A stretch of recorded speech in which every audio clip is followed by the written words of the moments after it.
Keterangan tersebut disampaikan oleh Ketua KPU Sumsel Amrah Muslimin saat ditemui wartawan pada proses penerimaan berkas para bacalek partai politik di KPU Sumatera Selatan.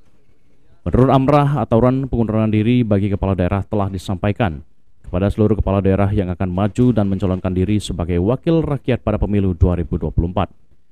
Di mana surat pengunduran diri membuat Amrah wajib diserahkan kepada KPU RI, minimal paling lambat 13 hari sebelum DCT ditetapkan oleh KPU.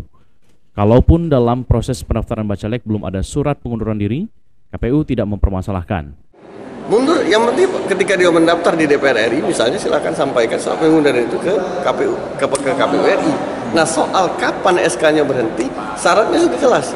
Sebelum DCT ditetapkan. Kalaupun sudah ada pada saat daftar ya lebih baik. Tapi kalau belum boleh.